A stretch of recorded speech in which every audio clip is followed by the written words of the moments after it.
साल 1193 जब मोहम्मद बिन बख्तियार खिलजी और उनकी सेना द्वारा भारत के प्राचीन नालंदा विश्वविद्यालय का विनाश किया गया।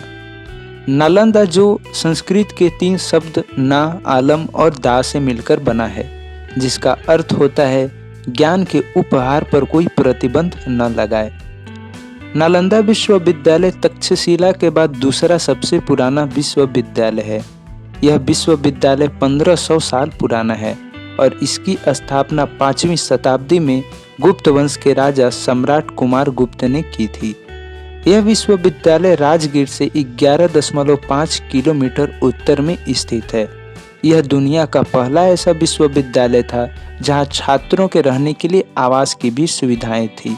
इसमें 10,000 छात्र और लगभग 2,000 शिक्षक थे और सबसे खास बात तो ये थी कि इसमें न सिर्फ भारत के बल्कि विश्व के कई देशों जैसे कि कोरिया, जापान, चीन, तिब्बत, इंडोनेशिया, ईरान, ग्रीस और मंगोलिया से छात्र पढ़ने आते थे। इस विश्वविद्यालय में प्रवेश के लिए परीक्षा ली जाती थी और इस परीक्षा फल के आधार पर उनका चयन किया जाता था। छात्रों की शिक्षा और खाना बिल्कुल निःशुल्क होता था। इस विश्वविद्यालय की सबसे बड़ी खूबसूरती इसकी पुस्तकालय थी, जो 9 मंजिलों का होता था, जिसे धर्मगुंज के नाम से भी जाना जाता था और इसके 3 भाग रत्नरंजक, रत्नोदधि और रत्न सागर थे।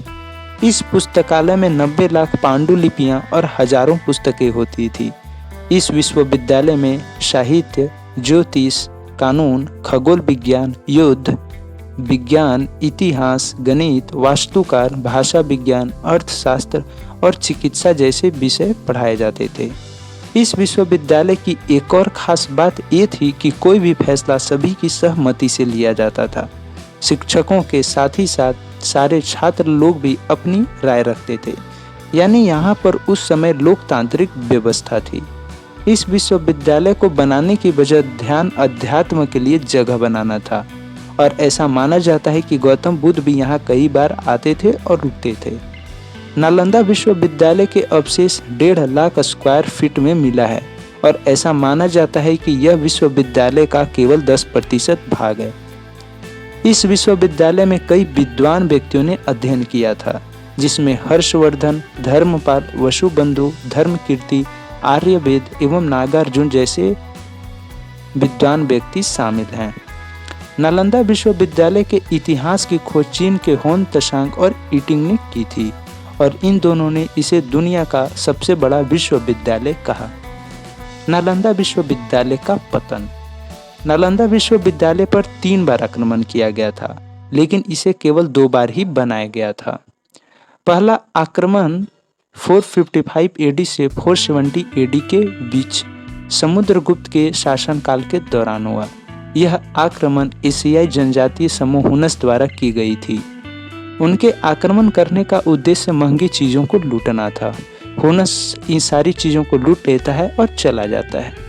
चूँकि आक्रमण उतनी गंभीर नहीं थी, इसलिए गुप्त साम्राज्य के सम्राट स्कंदगुप्त ने इसे फिर से स्थापित किया और उन्होंने नालंदा का प्रसिद्ध विश्वविद्यालय भी बनाया। नालंदा में दूसरा आक्रमण 7वीं शताब्दी के प्रारंभ में हुआ।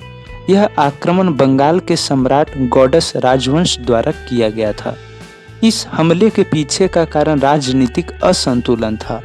उस समय कनौज के राजा हर्षवर्धन का शासन था। कई इतिहासकारों का कहना है कि हर्षवर्धन और गौडस राजवंश के बीच संघर्ष हुआ था। बदला लेने के लिए गौडस राजवंश ने नालंदा विश्वविद्यालय पर आक्रमण कर दिया। हालांकि विनाश ज्यादा घातक नहीं था, तो हर्षवर्धन ने विश्वविद्यालय की पुनर्स्थापना किया। और तीसरा और सबसे भयावह हमला बख्तियार खिलजी ने 1193 ईस्वी में किया था। यह बहुत घातक हमला था। यह हमला इतनी भयावह थी कि इस आक्रमण के बाद कोई भी दोबारा नालंदा विश्वविद्यालय का निर्माण न कर सका। पर बख्तियार खिलजी ने आखिरकार नालंदा विश्वविद्यालय को क्यों नष्ट किया? बख्तियार खिलजी ने उत्तर भारत में बौद्धों द्वारा शासित कुछ जगहों पर कब्जा कर लिया था और एक बार वो बहुत बीमार पड़ गया। अपने हकीमों से इलाज कराने के बाद भी वो ठीक नहीं हो पा रहा था और मरने की स्थिति में पहुंच गया।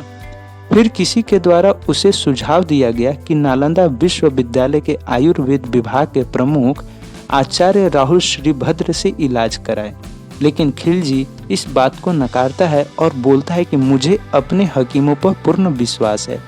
साथ ही वो ये मानने को भी तैयार नहीं था कि भारतीय वैद्य उनके हकीमों से ज़्यादा ज्ञानवान और सक्षम है, पर अंततः अपनी जान बचाने के लिए उन्हें आचार्य राहुल श्रीभद्र को बुलाना पड़ा।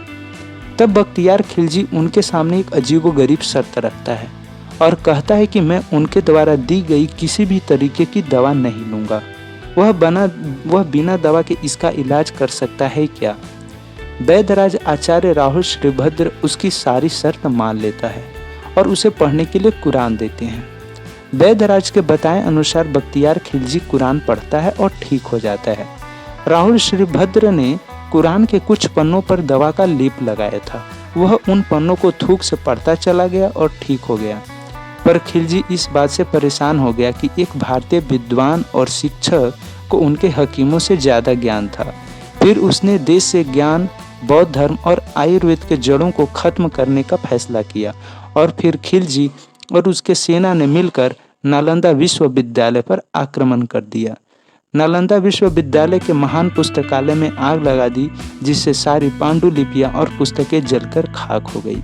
इतनी सारी पुस्तकें होने के कारण ये 3 महीने तक जलती रही। इसके साथ ही खिलजी के आदेश पर आक्रमणकारियों ने नालंदा विश्वविद्यालय के हजारों धार्मिक विद्वानों और भिक्षुओं को भी मार डाला।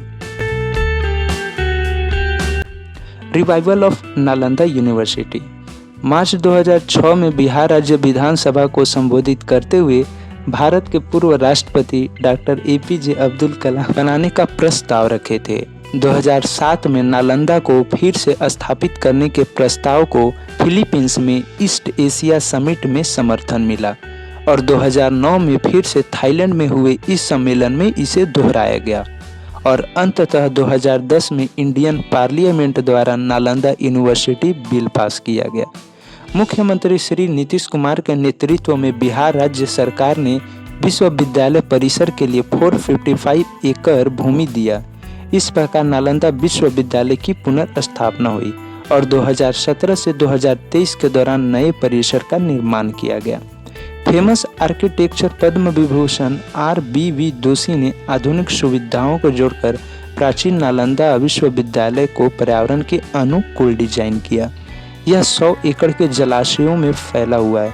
नया परिसर फ्री कार्बन फुटप्रिंट को भी सुनिश्चित करता है।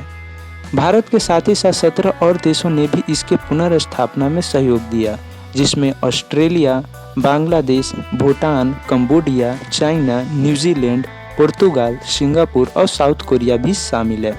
नालंदा विश्वविद्यालय का नया परिसर यूनेस्को वर्ल्ड हेरिटेज यानी कि यूनेस्को विश्व धरोहर स्थल में शामिल है।